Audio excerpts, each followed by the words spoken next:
Direto e reto Na ponta da linha. Domina pro time do Palmeiras, arma a jogada, soltou na direita para o William, no mano a mano, dominou, tem Gabriel Menino na ponta, enfiou para Gabriel Menino na esquerda, vai pra área, balançou, cortou, puxou, escapou, bateu pro gol! Gol!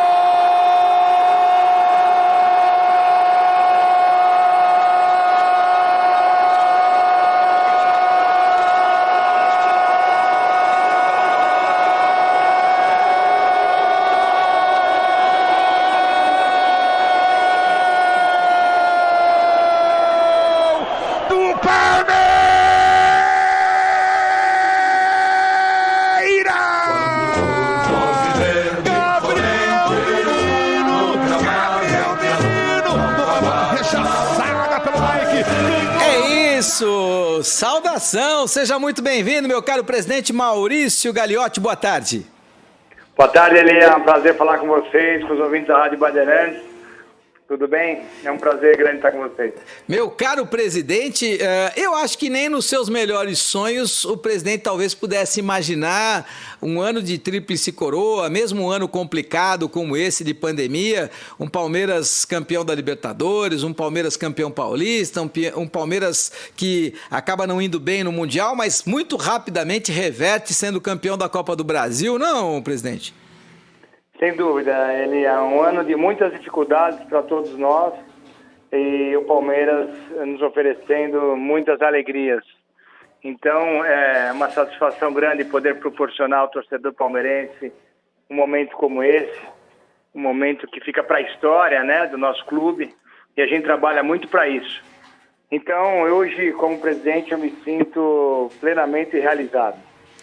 Ô, presidente, eu queria que você me contasse qual foi o segredo, como é que, quem que desvendou o mistério do Abel Ferreira? Quem achou o Abel Ferreira? Porque, olha que eu sou bom de buscar técnicos, eu adoro futebol, sou o cara que nos sábados vejo 6 jogos de futebol, só doente ver 6 jogos de futebol num só dia, e eu não tinha deslumbrado, não tinha visto o Abel, não tinha imaginado que o trabalho dele pudesse ser assim tão bom. Olha que eu tinha visto 2 técnicos portugueses muito bons, um inclusive na Coreia do Sul, que era um cara de potencial, mas ir buscar um técnico lá no PAOK, como é que foi essa história, presidente? Agora que já passou, agora que o Abel é uma realidade, como é que foi essa história? O Palmeiras buscava um conceito, a gente buscava um treinador que tivesse identificação com a base, que tivesse um modelo moderno, que fosse um estrategista, que identificasse com aquilo que o torcedor palmeirense gosta de ver, gosta de assistir, que é um time que ataca rápido, que é um time que tem uma transição, um time que tem, enfim, posse de bola, bem articulado, organizado. É isso que o palmeirense gosta, é isso que o palmeirense quer, além das vitórias e, se possível, de goleada. Se você conversar com qualquer palmeirense, é isso que você vai ouvir. Tem que jogar, ganhar e ganhar bem. E o Abel é uma revelação no futebol português. O Abel é um estudioso e a gente buscou esse perfil. Nós tínhamos poucos nomes. Naquele momento, inclusive muitas pessoas da imprensa divulgaram que o Palmeiras foi atrás de A, B, C, D, falaram um monte de bobagem. E nós ficamos quietos, trabalhamos, fomos atrás do perfil que a gente desejava. E naquele momento o Abel estava trabalhando, estava empregado, por isso tomamos todos os cuidados e finalizamos a contratação dentro do perfil que a gente esperava. O Abel se identificou muito com o projeto, muito, com a nossa estrutura, com os nossos valores, com os nossos princípios, aquilo que a gente tem planejado, aonde a gente quer chegar, os nossos objetivos. Enfim, então o que eu acredito, houve uma identificação muito grande do Abel com o Palmeiras, do Palmeiras com o Abel, e os resultados estão aí, para a alegria do nosso torcedor. Agora, o Anderson Barros teve uma parcela interessante. O Anderson, eu gosto dele porque ele é um cara que, ao contrário de outros diretores que chamam para si muito o foco, muito o holofote, o Anderson aparece pouco, não faz questão nenhuma de querer chamar para si o holofote, trabalha nos bastidores de maneira muito competente, muito inteligente, e eu lembro dele falar, ele me balizava com a ideia de que, olha, tem muito erro aí naquilo que você colocou com muita propriedade, ou seja, muito chute em relação àquilo que o Palmeiras estava atrás, na verdade não estava, mas quando eu tive a informação que o Palmeiras estava atrás do Abel, ele me balizou positivamente a esse respeito, e na hora certa, né, presidente? Porque é difícil ir buscar um cara que está lá no PAOK da Grécia, não, presidente?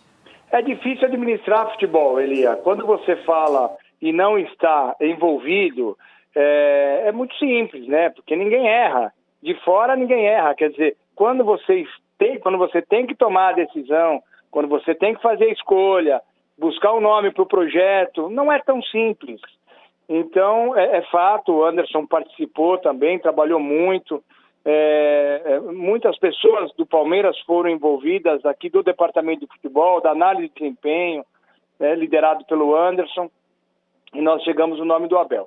Naquele momento, a situação não foi positiva porque algumas pessoas da imprensa jogaram o torcedor contra o clube, devido à demora, devido à falta de convicção, e a gente tinha a convicção de que nós precisávamos de alguém que tivesse esse perfil. E o Abel está aqui conosco, fazendo um ótimo trabalho, está muito feliz. E o nosso torcedor também, que esse é o nosso grande objetivo, Elian. Ô, presidente, olha, eu tenho sido muito criticado aqui, porque eu levantei aqui no programa, e também no meu programa na Band, lá no Show do Esporte, que eu considerava injusta, naquele momento, a demissão do Vanderlei Luxemburgo. Eu não tenho absolutamente nada, muito pelo contrário, não tenho nenhuma afinidade, não tenho nenhuma proximidade com o Vanderlei, mas eu sou um cara que observa o que acontece no futebol e não gosto de injustiça. E também sou um cara que é o seguinte, para que eu possa elogiar obrigatoriamente eu não tenho que criticar outro. Então eu fiz um elogio aqui ao Vanderlei, ao trabalho do Vanderlei, porque o Vanderlei entregou o time do Palmeiras na primeira colocação na fase de grupos, importantíssimo para o Palmeiras poder alavancar o título da Libertadores. Foi o Vanderlei que conquistou o Campeonato Paulista com o Palmeiras e foi o Vanderlei que revelou a maioria destes jovens jogadores que hoje fazem muito sucesso no time do Palmeiras. Não foi um pouco injusta essa situação toda, presidente? Eu acho que eu posso destacar duas situações. O trabalho do Vanderlei em relação aos garotos de base, dar oportunidade, trabalhar naquele período de reestruturação do clube, que foi no início de 2020, ele merece elogios. O Vanderlei fez um trabalho que poucos fariam naquele momento. Então, ele reestruturou o elenco, ele promoveu os garotos, que na verdade era uma proposta do clube, mas que ele executou muito bem. Nós ganhamos o título em cima do rival, que também é um desejo do torcedor, e até então o trabalho estava sendo bem executado. Chegou um momento que o time não evoluía, então você não tinha claramente uma proposta tática, técnica, então a gente avaliou que ali precisava mexer. Eu tive que tomar a decisão porque eu não entendia que a gente estava evoluindo taticamente, como grupo, como equipe, como time. O Palmeiras não estava em evolução e a gente tinha desafios grandes pela frente. Por isso que nós pensamos na troca do comando técnico. Agora, eu tenho que enaltecer o trabalho feito pelo Vanderlei naquilo que foi proposto a ele. Ele participou diretamente da reestruturação e fez um bom trabalho em relação a isso. Ô, presidente, um passarinho me contou aqui que eu sou bem informado em relação ao futebol argentino e o Palmeiras, claro, óbvio, isso não é novidade, o Palmeiras tem um empresário lá na Argentina conversando com os empresários do Borré um jogador que é muito acima da média, que eu gostaria muito de ver no Palmeiras. É um cara que tem uma proposta da MLS, tem uma proposta do Toronto, que é o time do Canadá que joga MLS, mas a informação que eu tenho é que tanto a proposta da MLS do Toronto quanto a proposta do São Paulo já foram descartadas pelo Borré. A proposta do Palmeiras ainda não, é a melhor nesse momento. Só que talvez exista uma disposição do Borré de querer voltar para o futebol europeu. Já que nós estamos nessa circunstância, presidente, em que pé a situação está? Quem que é o passarinho? O passarinho é bom lá, presidente. Passarinho é bom. Passarinho é bom. Informação é boa. Informação é boa. Não posso revelar, mas a informação é boa. E não é um mau sinal para o Palmeiras, né, presidente? Porque sinal que as coisas estão caminhando. Podem não dar certo, porque é natural que possa não dar. Mas que pelo menos existe essa possibilidade real, ela existe, né, presidente? Olha, eu vou te falar, Elia, o que tem de passarinho no mundo do futebol e o que esses passarinhos chutam e falam muito, de bobagem, é uma loucura, porque é a lei da sobrevivência, que tem em todos os setores do futebol também. Então foram os mesmos passarinhos aí que falaram que a gente tinha tentado 7, 8 contratações. Enfim, o Borré é um grande jogador, a gente obviamente avalia como um recurso acima da média. Agora, o que a gente pensa em fazer? Todo jogador que o Palmeiras vier a contratar, nós vamos divulgar e nós vamos comentar com vocês a partir do momento que tiver concretizado. Antes disso, a gente não vai falar de nomes, a gente não vai falar de situações, porque nós temos um grupo aqui vencedor, que a gente respeita muito, são jogadores com muito caráter, são jogadores que estão na história do clube. O que eu posso te dizer, Elia? O Palmeiras está sempre atento ao mercado e nós vamos trabalhar para qualificar esse elenco sempre, com responsabilidade, com disciplina, com o cuidado que esse momento merece. Lembrando que nós ainda estamos passando por uma pandemia complexa, nós não temos ainda os estádios, o nosso público, a arrecadação, nós temos o problema do sócio-torcedor, que obviamente também é afetado pela pandemia. Então, nós vamos tomar todos os cuidados.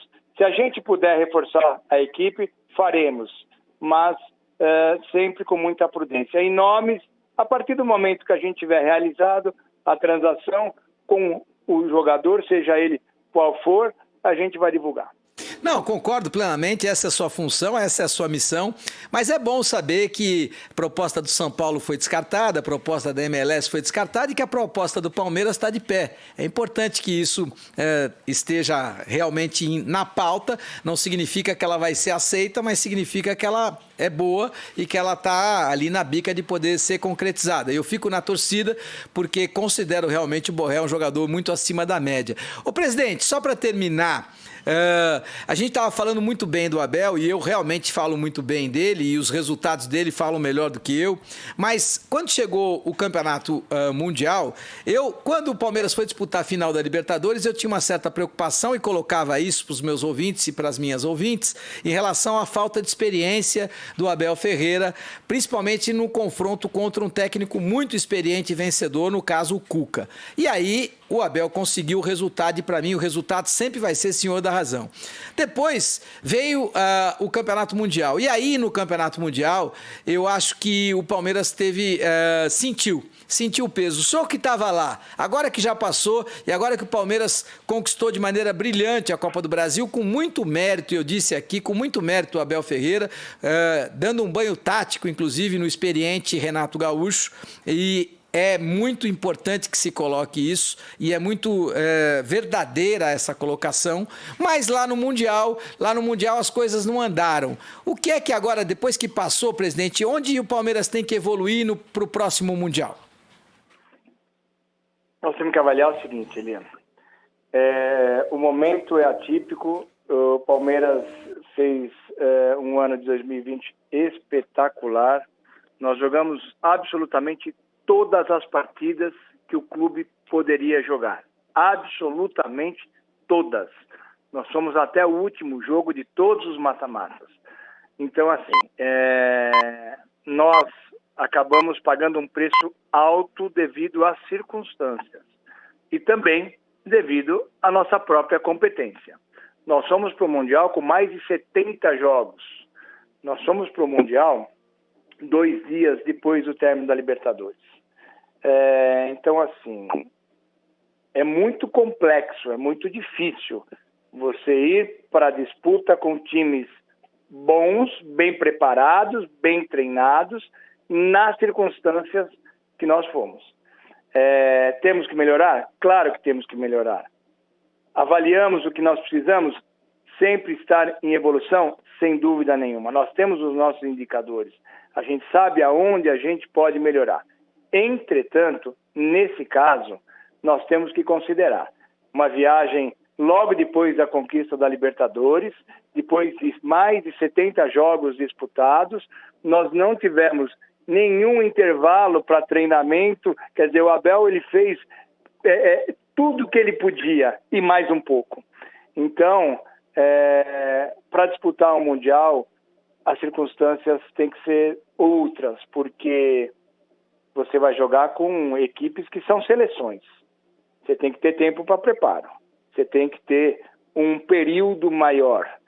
Eu entendo que a data marcada para o Mundial foi em novembro, foi final de novembro, todo o calendário já estava definido e nós todos temos um pouco de culpa nisso, porque nós estamos vivendo uma pandemia e quando foi passado para a CBF, foi passado para a Conmebol as datas do Mundial, o Palmeiras vinha numa velocidade que nós não tínhamos como fazer diferente e jogamos para ganhar todos os jogos, tanto é que nós tivemos a conquista espetacular da Tríplice Coroa, mas tudo isso nós tivemos claramente como dificuldade nos Jogos do Mundial.